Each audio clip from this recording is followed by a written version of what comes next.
목회를 하면서 항상 느끼는 건데 정말 사람마다 가지고 있는 달란트는 같지 않습니다. 그죠? 어떤 사람은 그리는 달란트를, 어떤 사람은 노래하는 달란트를, 어떤 사람은 집 정리를 잘하는 달란트도 있나요? 정말 있습니다.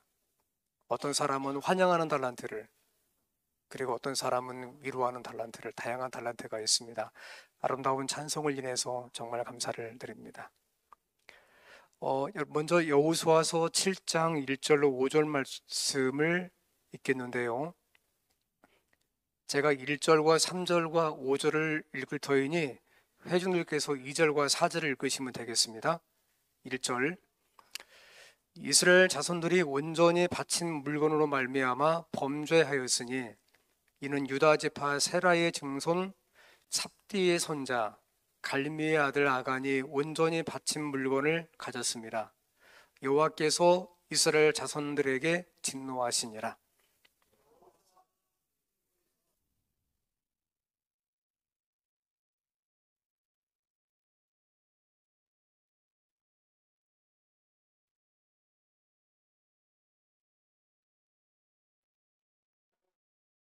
삼절 여호수아에게로 돌아와 그에게 이르되 백성을 다 올라가게 하지 말고 2, 3천 명만 올라가서 아이를 치게 하소서.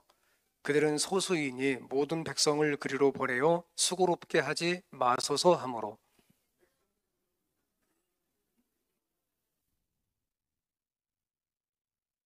5절, 아이 사람이 그들을 36명쯤 쳐 죽이고 성문 앞에서부터 스바림까지 쫓아가 내려가는 비탈에서 쳤으므로 백성의 마음이 녹아 물같이 된지라. 제가 오늘 여러분과 함께 살펴볼 말씀은 좀 특이한 어떤 그런 내용입니다. 여호와께 바친 것. 예. 본문에서 온전히 여호와께 바친 것은 하나님께 바쳐야 할 물건들이라고 다른 성경에 번역을 했고, 또 현대인의 성경은 전리품이라고 번역을 했습니다. 전리품. 우리가 방금 읽었던 짧은 성경 이 문장은 등장하는 아간은 하나님께 바칠 물건을 훔쳤고, 그리고 일반 사람들은 성을 공격했다가 실패했습니다. 여러분, 그 하나님의 백성이라고 해서 항상 전투에 승리하는 것은 아닙니다. 성경 보면 지는 경우도 적지 않았죠. 다시 말해서 방금 우리가 읽었던 말씀은 아간이 하나님의 것을 훔치고 백성들이 성을 공격했다가 실패한 아주 단순한 것이고 특별하지 않다는 겁니다. 그런데 여러분, 이 본문을 점점점 확장하게 되면 내용은 전혀 달라집니다. 그래서 오늘 설교의 주안점은 방금 읽었던 그 본문을 확장하게 되면서 점점 확대하게 되면서 그 속에서 우리가 발견하지 못하는 하나님께서 우리에게 주시는 교훈이 무엇인가를 찾는 것입니다. 여호수아서를 보면 그 이스라엘 백성이 가나안 땅에 들어가서 여리고성을 점령합니다.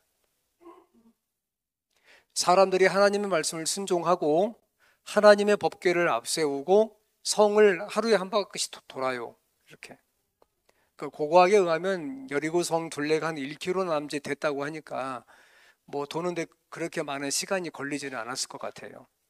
막상 그 요단 서편에는 여리고의 그 터에 가게 되면 여리고 성터가 있고 그 주변은 평야지대이기 때문에 도는데 큰 문제가 있지는 않습니다.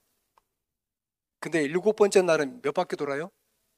7바퀴 돌고 7바퀴를 다 돌 때에 제사장들이 양강나팔을 불게 되면 백성들이 함성을 질렀습니다.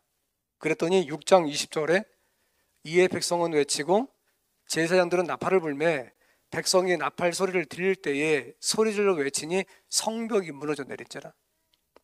하나님의 개입으로 성이 무너진 거예요. 모든 것을 진멸했습니다. 성경 말씀 보게 되면. 근데 저는 오늘 그 진멸에 관한 말씀을 중심적으로 다루지는 않겠습니다. 이 말씀은 제가 다음 금요일 날 저녁에 다룰 생각입니다. 문제는 여리고성을 점령하고 난 다음입니다. 여리고성의 전투의 결과를 보면서 사람들이 하나님의 역사로 무너진 사건을 자신들의 능력이라고 착각하는 것, 그런 일들이 발생하기 시작합니다. 여러분, 사람이 그 하나님의 은혜를 입은 것을 자기 것이라고 착각하게 되면 어떤 일이 벌어지죠? 여러분, 교회가 성장하면 목사들이 착각을 해요. 하나님께서 성도들의 믿음을 보고 교회를 성장시킨 것이거든요. 그런데 자기가 잘나서 그런 줄 알아요. 그러면 스스로 거만하고 자랑하고 무너지게 되는 겁니다. 요 다음 성경 말씀 보게 되면 그 여호수아는 아이성 전투에 대충 3천 명만 뽑아가지고 이렇게 보냅니다. 자기는 가지도 않아요, 거기에. 그냥 사람만 보냅니다.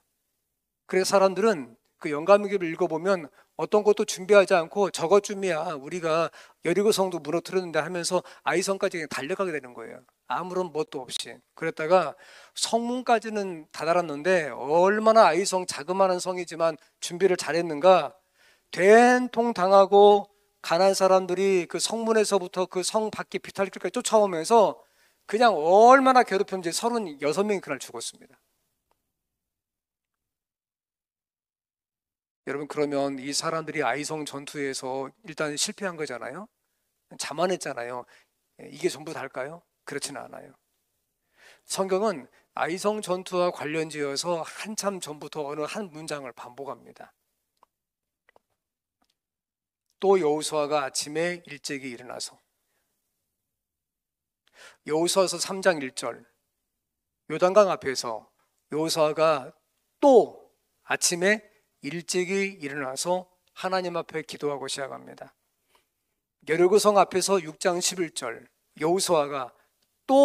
여호수아가 아침에 일찍이 일어나서 반복합니다.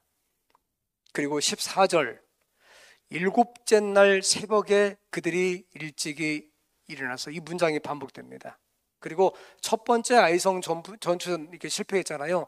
두 번째 전투를 앞두고 성경은 8장 10절 말하기를 또 여호수아가 아침에 일찍이 일어나, 이 문구를 반복해요. 하지만 방금 제가 말씀드렸던 첫 번째 아이성을 칠 때는 어떤 성경 문구도 등장하지 않고 설명도 없어요. 왜 그렇죠? 하나님의 역사를 자기들의 무엇으로, 능력으로 착각하니까 굳이 기도하지 않아도 된다고 생각했던 거예요. 그래? 거기에서 넘어진 거예요. 그러면 자만심을 갖게 되고 영적으로 교만하게 되고 기도하지 않고 이게 다였는가? 그렇지는 않아요. 가장 중요한 한 가지가 남아있어요.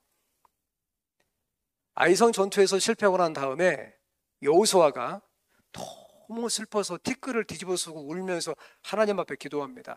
하나님, 어쩌면 좋을까요? 그 7장의 내용이에요.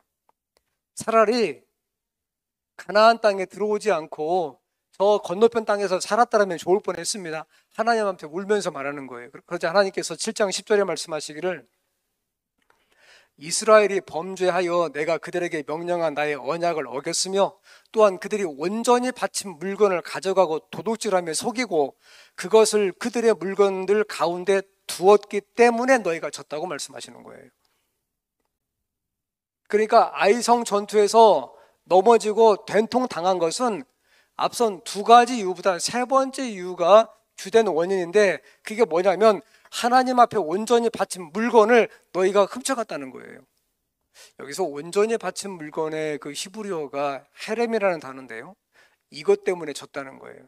다시 말씀드리면 그들이 헤렘을 가져가고 도둑질하고 속여서 졌다는 거예요. 여러분, 헤렘은 전쟁과 심판에서 진멸을 뜻합니다. 진멸, 싹쓸이 없애는 거예요. 완전 삭제하는 겁니다. 하지만 동시에 이것은 하나님 앞에 온전히 바쳐진 것이라는 뜻도 가지고 있습니다. 여러분, 아이성은 대단히 작아요. 그 아이라는 그 이름 자체가 그 실은 작다는 뜻이에요. 그래서 이 아이성은 황무한 골짜기에 있는 성이에요. 별거 아니에요. 근데 성경 집에 가서 보세요. 도저히 이길 수가 없어요. 그 자그마한 문제 앞에만 쓰면 무너지는 거예요. 이것은 실제 우리의 삶 속에서 반복돼요. 여리고성 같은 큰 선택의 문제에 있어서 믿음으로 하나님 앞에 하나님의 은혜를 경험했다가 자그마한 문제들에 대해서는 대충함으로 말미암아 글쎄 그 문제 앞에만 가면 넘어지는 여러분과 제 자신의 모습을 혹시 보고 있지는 않냐 그 말이에요. 그러면 자신의 태도와 습관을 점검해야 돼요. 여러분, 이스라엘 패배는 헤렘을 훔친 데 있다고 제가 말씀을 드렸습니다. 사건을 해결을 해야 돼요. 하나님께서 여호수아에게 말씀하십니다. 사람들을 모아라. 뭘 뽑아라? 제비를 뽑아라. 제비를 뽑았더니 유다 지파가 나왔습니다. 점점 좁혀지는 거예요. 그리고 제일 마지막에 뽑았더니 아간이라는 사람이 나왔습니다. 아간을 조사했더니 아간이 많이 훔쳐간 것도 아니에요. 멋진, 아주 정말 멋진 외투 한 벌하고 돈 조금하고 금덩어리 하나를 훔쳐가지고 땅속에 묻어놨어요. 그리고 하나님께서 이제 이 문제를 정리하시려고 하십니다. 아간과 거기에 가담한 그의 가족을 완전히 진멸은 제가 헤레메라겠죠. 없애는 겁니다. 죽이는 것입니다. 그래서 원인이 사라집니다. 이것이 가나안 땅에서 일어난 이스라엘의 첫 번째 범죄예요. 제가 조금만 설명드리면 흥미로운 것은 이 사건이 에덴 동산의 첫 번째 범죄와 너무나 닮았다는 거예요. 여호수아 7장 21절 내가 노략한 물건 중에 시날산의 아름다운 외투 한 벌입니다. 은 200세겔과 그 무게가 50세겔 되는 금덩이 하나를 보고 탐내어 어떻게? 가져갔나이다. 보소서 이제 그 물건들을 내 장막 가운데 땅속에 감추었는데 은은 그 밑에 있나이다 하더라. 이게 아간이 실토한 것이거든요. 조사했더니 보고 탐내고 가져갔습니다. 먹은 것과 똑같은 뜻이에요. 히브리어가. 그런데 창세기 3장을 한번 봐보시겠어요? 여자가 하와입니다. 하와가 그 나무를 본즉 먹은직도 하고 보안직도 하고 지혜롭게 할 만큼 어떻게? 탐스럽기도 한 나무인지라. 여자가 그의 열매를 따먹고 자기와 함께한 남편 누굽니까? 아담에게도 주매 그도 뭐 했다? 먹은지라. 잘 보세요. 여기서 보고 탐내고 먹었습니다. 아간의 사건과 하와의 사건은 성경 원어가 100% 일치하고 그 루틴도 동일합니다. 둘 다 보았고 둘 다 탐을 냈고 한 사람은 취하고 한 사람은 먹었다고 했지만 성경 원어가 똑같은 단어입니다. 라카라고 해서요.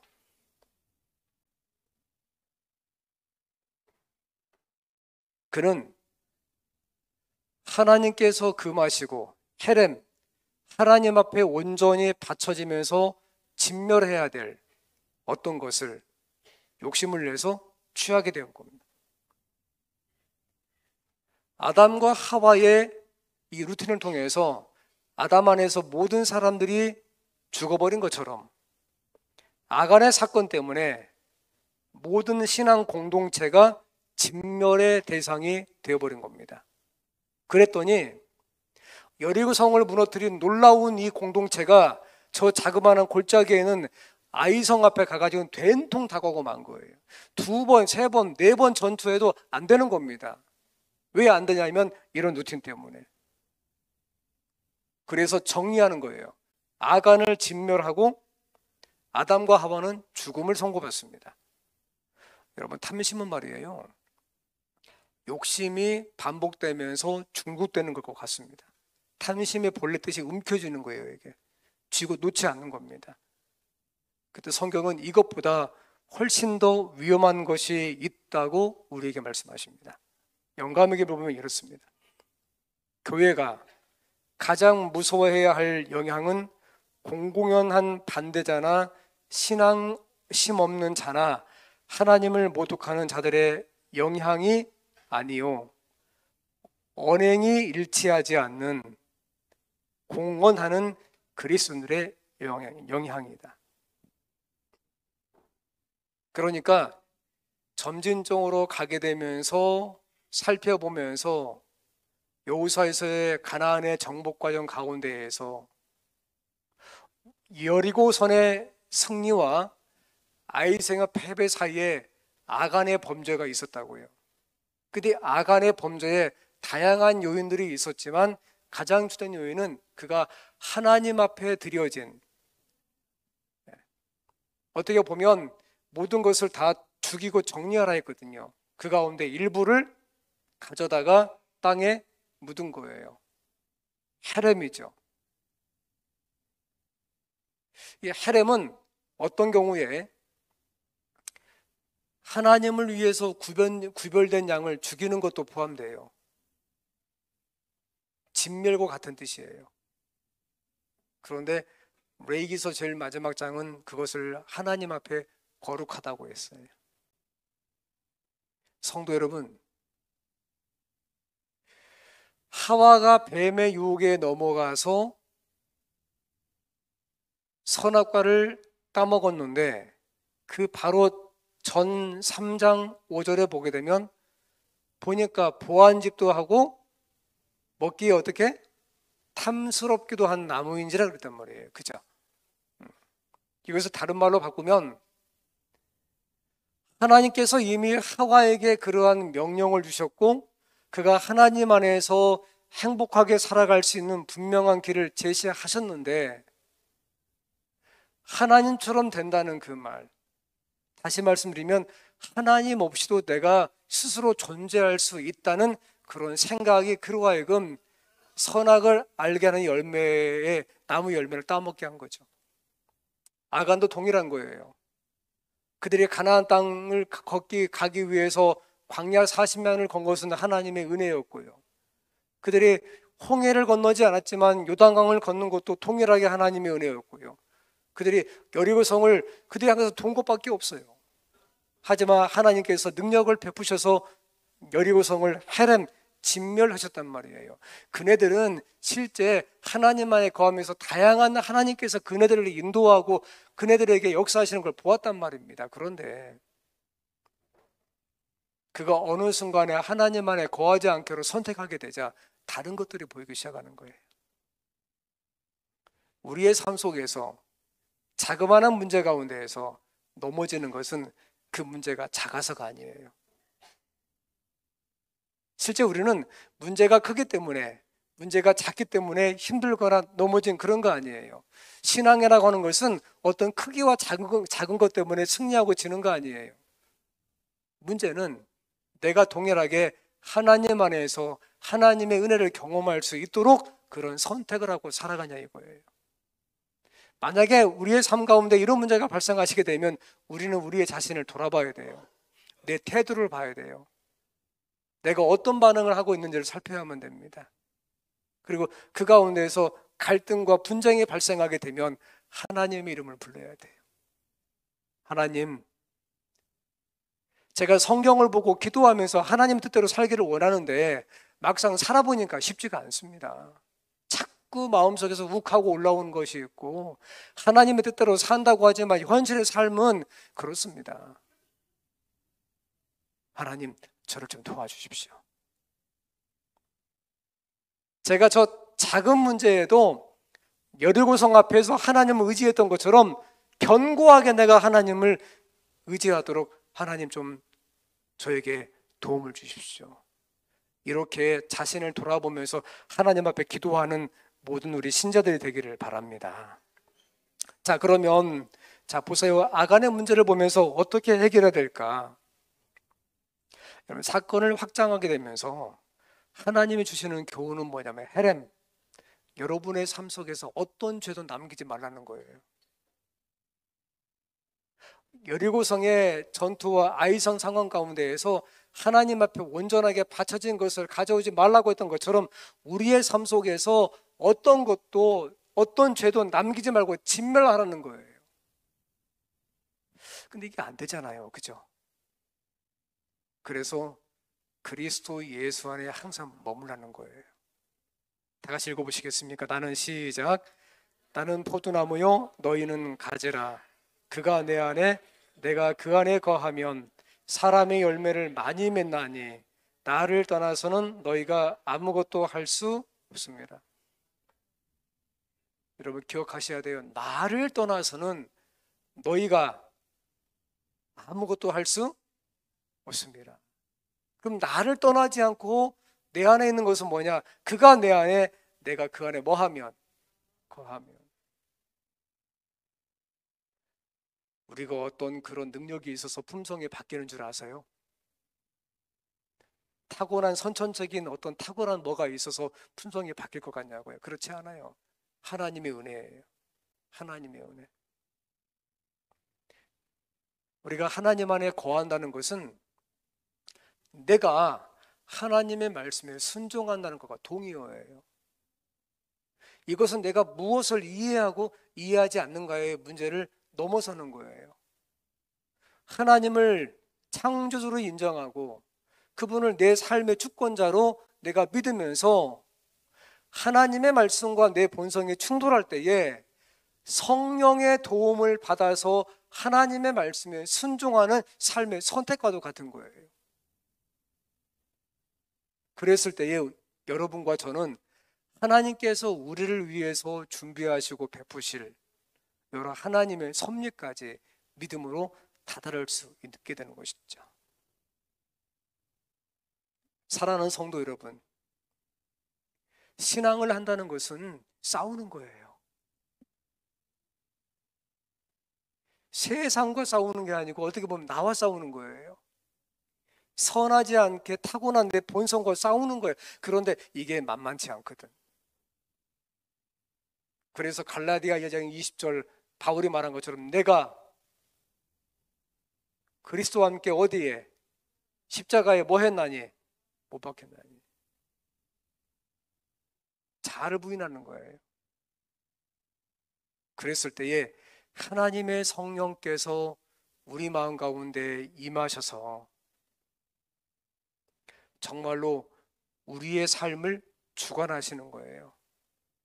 그리고 우리는 하나님께서 나와 함께 하셔서 내 삶을 주관하고 있다는 것을 내 일상 가운데서 우리가 경험하는 거죠. 제가 이제 짧지만 한 가지 말씀을 하고 말씀을 정리하려고 합니다. 전에 이 말씀을 드린 적이 있을 겁니다. 자비로운 주 하나님, 어메이징 그레이스. 마틴 루터 킹 목사가 워싱턴에 있는 그 링컨 기념관 앞에서 I have a dream, 나에겐 꿈이 있습니다. 요 연설을 할 때 그 밑에서 그 넓잖아요. 거기에 그 밑에서 흑인들이 노래를 불렀어요. 어메이징 그레이스. 남아프리카 공화국에 그 넬슨 만델라가 석방되었을 때에 교도소 앞에서 국민들이 노래를 불렀어요. 어메이징 그레이스. 아시는 것처럼 9.11 테러 당시에 뉴욕에 있는 그 쌍둥이 빌딩 무역센터가 무너졌을 때에 그 빌딩 그 앞에서 시민들이 나와서 노래를 불렀어요. 어메이징 그레이스. 자비로운 주 하나님 날 구했습니다. 어떤 경우에 사람들은 감동을 받아서 이 노래를 불렀고요. 어떤 경우에 사람들은 소화가 되지 않아서 이 노래를 불렀고요. 어떤 경우에 사람들은 자유를 찾아서 이 노래를 불렀고요. 그리고 어떤 경우에 사람들은 고통과 슬픔 가운데 건물이 무너지는 걸 보면서 어떻게 할 수 없으니까 여러분 자비로운 주 하나님 어메이징 그레이스를 불렀다고요. 1725년 존 루턴 경건한 엄마 밑에서 태어납니다. 하지만 그의 아버지는 그렇지는 않았습니다. 7살 때 엄마가 죽어요. 제가 한번 과거 드린 말씀드렸는데 아빠가 뱃사람입니다. 그래서 아빠를 따라서 자기가 뱃사람이 됩니다. 그리고 그때부터 삐뚤어지기 시작합니다. 술을 마시고 사악한 행동을 서슴지 않고 틈만 나면 싸우고 그리고 군인이 되었다가 군함에 승선했다가 너무 힘드니까 탈영하고 전쟁 나갔다가 포로가 되고 그리고 23살쯤 되었을 때에 아프리카에서 잡은 흑인들을 잡아다가 영국의 도매로 팝니다.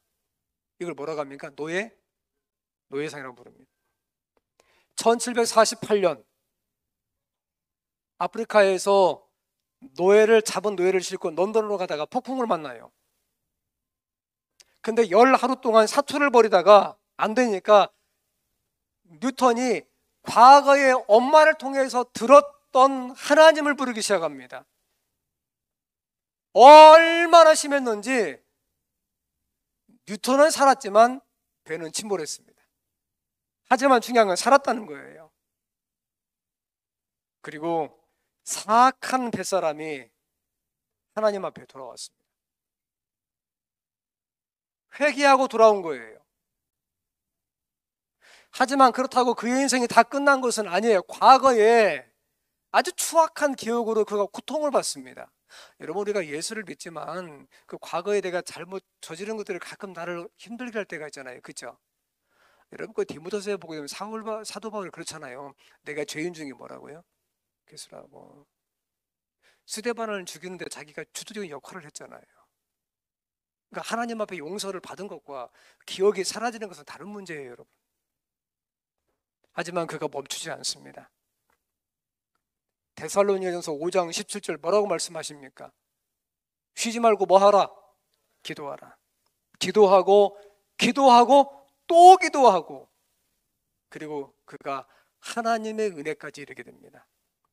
그가 하나님의 은혜를 이뤘을 때에 시를 하나 써요. 그게 어메이징 그레이스입니다. 동일한 어메이징 그레이스를 저 밑에 보게 되면 나 같은 죄인 살리신 주 은혜 놀라와 이렇게 번역을 했고요. 찬송가와 찬미가에는 자비로운 주 하나님 날 구원했으니 이렇게 번역을 했습니다. 같은 노래죠. 여러분의 헤렘 진멸입니다. 하나님께서는 가나안 땅에 들어가는 이 백성을 향해서 몇 가지를 요구하셨는데, 너희가 가나안 땅에 들어가게 되면 그 땅의 모든 것을 다 진멸하라고 했습니다. 하지만 기억하셔야 합니다. 이것이 성경에서 하나님 앞에 온전히 바쳐진 것의 뜻도 갖고 있다는 것 아셔야 됩니다. 모든 것을 진멸해야만 됩니다. 그런데 기억하세요. 라합의 가족이 구원을 받았습니다. 기브온 족속이 구원을 받았습니다. 다시 말해서 하나님을 영접하고 믿음 가운데 거하게 되면 예수 그리스도께서 십자가에서 죄를 대신하고 진멸당하신 것처럼 믿음으로 여러분 새롭게 구원받을 수 있다는 것 믿으시기를 바랍니다. 우리를 향한 하나님의 뜻은 그 사람이 본래 모태신앙이건 그 사람이 이방 족속에 있다가 들어온 사람이건 죄로 말미암아 죽을 죄인을 살리는 것입니다. 따라서 날마다 그리스도 예수 안에서 자아를 십자가에 못 박고 새롭게 되는 그런 신자의 삶을 살아가시기를 간절히 바랍니다. 성도 여러분, 다시 한 주간이 시작됩니다. 여러분은 어떻게 한 주간을 살아가시겠습니까? 교회당을 벗어나는 순간 하나님을 여기에 두고 한 주간 살았다가 다시 다음 주에 교회당 와서 하나님을 만나시겠습니까? 아니면 하나님을 여러분의 삶의 하나님으로 영접하고 가장 첫 번째 다리에 두고 하나님의 은혜 가운데서 한 주간을 살아가시겠습니까? 그렇게 살아가는 신자가 되기를 바라면서 말씀을 드리겠습니다.